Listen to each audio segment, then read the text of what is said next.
What is the difference between a fact and a principle? Let's look at it a little closer. What is a fact?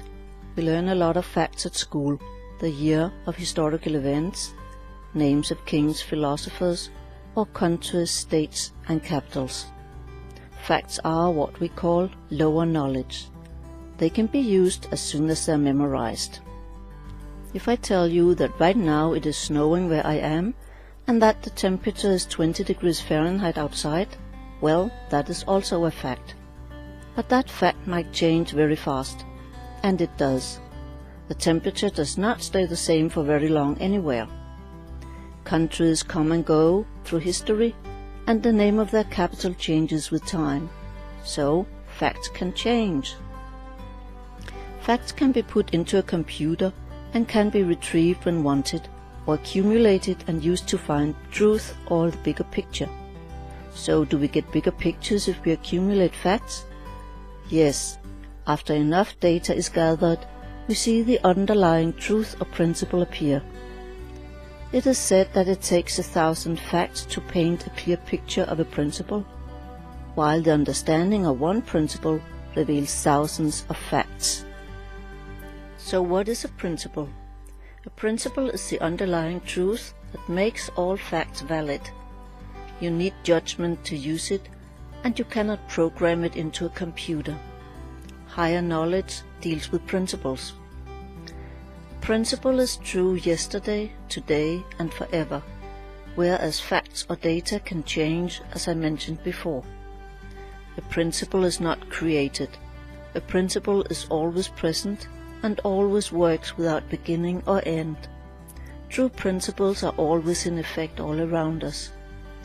When the bird flies, it makes use of true principles, even though it doesn't understand the principle of flight or even realizes that it exists. So it is with us.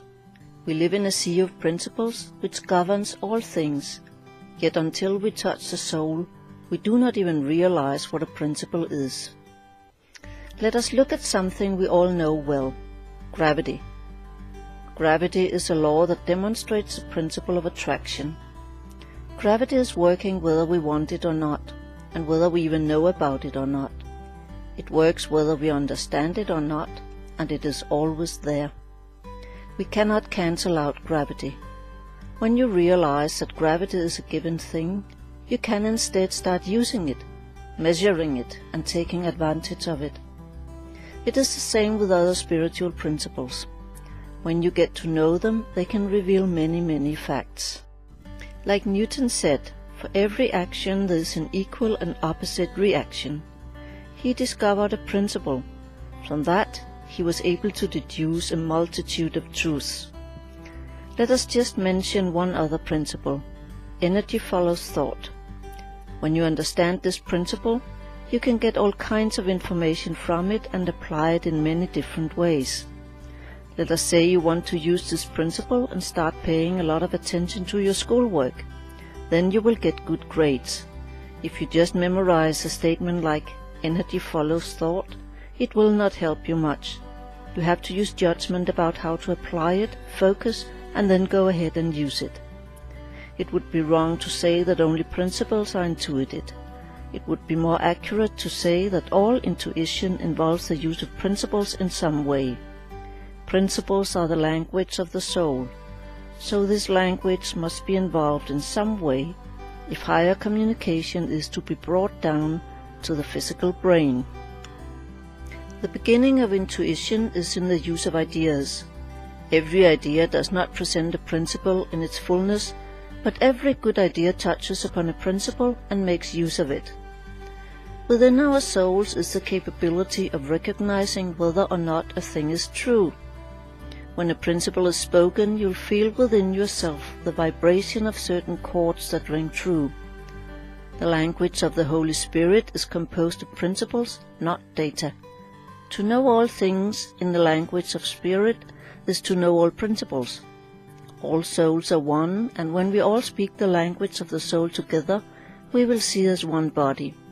If my soul verifies the truth, and yours does too, then we see eye to eye without disagreement. This is the way it should be. So, why is it important to understand the difference between a fact and a principle? Many people in the world speak about facts, but unless we know the topic well, it can be very difficult to decide if they're speaking the truth or not. As soon as we recognize principles, we can get confirmation from our soul whether the principle is true. This is the only way to know if our beliefs are true or if we should change them, and the only way to understand our souls. J.J. Dewey has written about many spiritual principles on his webpage www.freeread.com.